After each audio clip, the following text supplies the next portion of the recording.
Salut à tous les amis, j'espère que vous allez bien. C'est Antox, bienvenue à vous. On se retrouve pour la review de WrestleMania 39 sur ma chaîne YouTube www France Belgique. Si vous n'avez pas vu ma vidéo pronostic, je vous invite à la voir avant de voir cette review.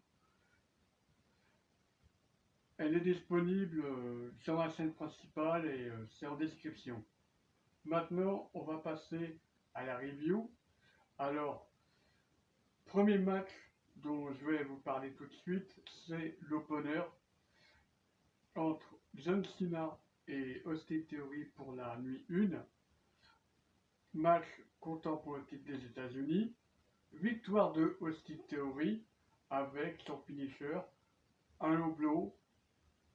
Alors, c'est un cas très classique d'un comportement de heel. Et puis, de toute façon, John Cena, comparé à Theory, c'est une grande star, donc il n'y a plus rien à prouver.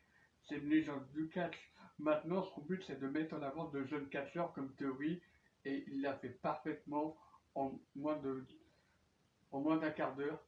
Ça a duré 11 minutes pour être exact. Voilà. Très bon match de la part des deux catcheurs. Ensuite, un 3 contre 3 féminin entre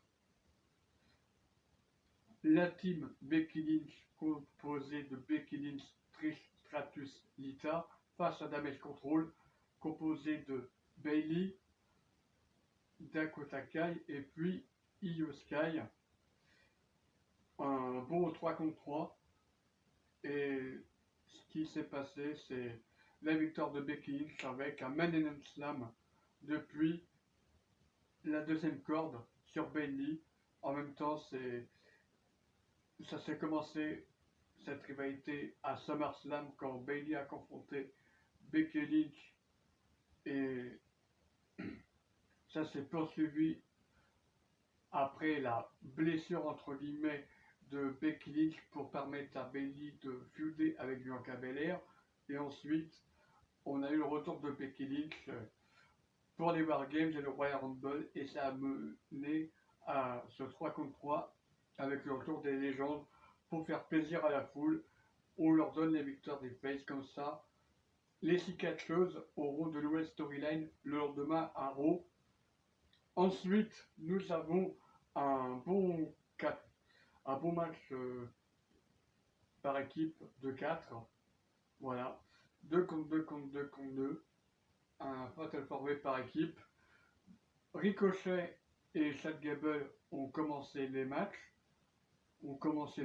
pardon. Alors, nous avions Strowman, Ricochet, Alpha Academy composé de Otis et Chad Gable. Nous avons Montesford et Angelo Dawkins qui composent les Street Profits, et Rick Haver qui compose les Viking Riders. Victoire de Street Profits, logique, puisque c'était l'équipe favorite de ce match. Un match assez divertissant où quand Ricochet était sur le ring, il se faisait dominer par les Viking Raiders de la Alpha Academy, mais dès que Strowman ainsi que Angelo Dawkins sont respectivement entrés, ça a commencé à dégénérer. Ensuite, il y a eu un espèce de 4 contre 4 entre les faces et les heels, et puis à la fin, nous avons un 2 contre 1, un 2 contre 2 avec Strowman qui démolit tout le monde. Et puis à un moment donné, on a Dawkins qui pousse Strowman, qui mène un 2 contre 1 entre Angelo Dawkins et Montesford face à Ricochet. Victoire des Street Profits logique. Et puis nous avons le quatrième match de la soirée avec les Mysterio qui se sont affrontés lors d'une guerre familiale. Victoire de Rey Mysterio grâce au 619. Alors, les deux entrées sont magnifiques, on va pas se mentir. Tout d'abord, on a Rey Mysterio qui fait une entrée façon Eddie Guerrero.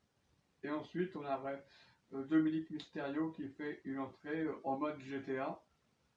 en parlant d'entrée, le match que j'ai opéré juste après, Seth Rollins contre Logan Paul. Nous avons Logan Paul qui a fait une entrée avec un placement de produit, son produit énergisant Prime. Et ensuite, il y a eu QSI, KSI, un youtubeur américain spécialisé sur FIFA, un youtubeur gaming, et puis qui est pote dans la vraie vie avec Logan Paul. J'aurais aimé que ça soit Jake Paul pour le fun, que Jake Paul il intervienne, mais non, c'est KSI et non QSI, le propriétaire du PSG. Concentre-toi en tox.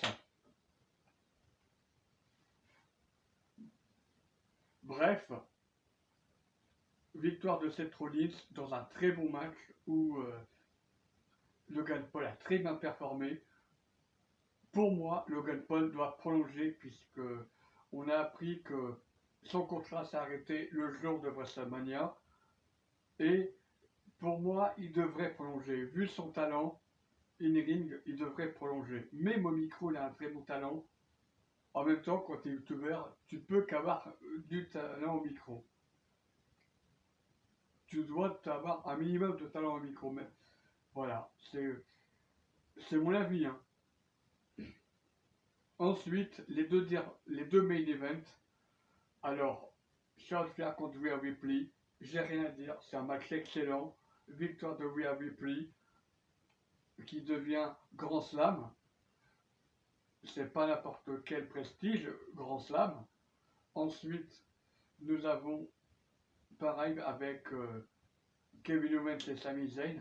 Kevin Owens qui est champion Grand Slam, puisqu'il n'avait plus qu'à remporter les titres par équipe de Raw et de SmackDown. Mais ça, on va revenir plus tard, juste après. Alors, tout d'abord, Rhea Ripley contre Charlotte Flair, les deux catcheuses ont tout donné, c'était intense, c'était physique.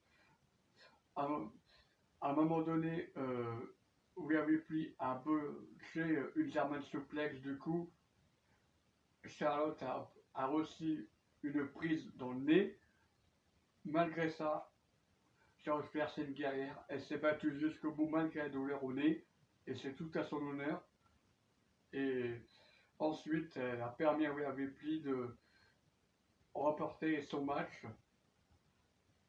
Enfin, elle a réussi à mettre en avant Rhea Ripley, chose qu'elle ne faisait pas pendant 3 ans, parce qu'à chaque fois qu'elle avait une confrontation Rhea Ripley, Charlotte Flair, c'était à l'avantage de Charlotte Flair, à part lorsqu'elle avait NXT In Your House où c'était à l'avantage de Io Shirai, mais sinon, à chaque fois, c'était Charlotte Flair qui avait l'avantage. Voilà. Ensuite, le dernier match, Kevin Owens, Sami Zayn face aux Usos, c'était excellent. Mais de toute manière, la nuit 1 était excellente, j'ai rien à dire. Et puis, victoire de Kevin Owens et de Sami Zayn. J'avais pronostiqué une clean des Usos. Finalement, il y aura une clean, mais à la nuit 2, j'en parle juste après, vous inquiétez pas. Victoire de Kevin Owens et de Sami Zayn. Il y a eu des super kicks, un stunner, des Eluva kicks, des prises en tag team, des frog splash de tous les sens. Bref, c'était à 2000 à l'heure. Et puis il y avait une storyline qui était bien amenée, notamment en fin de match, la confrontation entre Jey Uso et Sami Zayn, où il y avait une guerre entre guillemets fratricide, si je peux appeler ça comme ça. Et victoire de Sami Zayn qui a fait 3 Eluva kicks d'affilée sur Jey Uso et puis un stunner sur Jimmy Uso de la part de Kevin Owens. Ensuite, on va passer à la nuit 2. Alors, Brock Lesnar contre Omos, c'est un squash. Tout ce qu'il y a de plus logique. Victoire de Brock Lesnar contre Omos. Ensuite, on a Ronda Rousey et Shayna Baszler qui ont déroulé face aux trois équipes composées de Natalia, Shotzi, Lee Morgan, Raquel Gonzalez, Chelsea Green et Shayna Deville. Elles ont déroulé. C'était un, je dirais pas que c'était un squash, mais ça y ressemble. Ensuite, troisième match. Alors, un bon match pour ma part entre Asuka et Bianca Belair. Un bon match assez physique entre les deux catcheuses.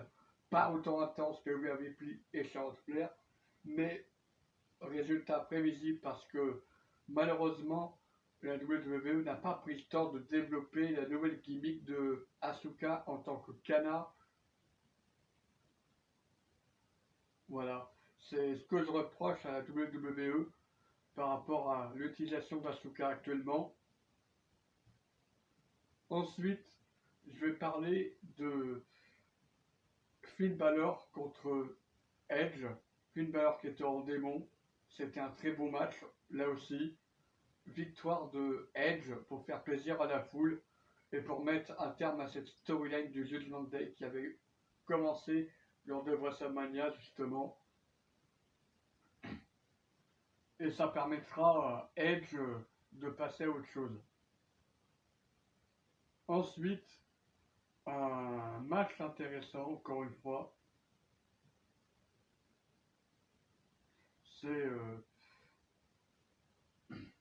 le match entre Pat McAfee et Le Miz.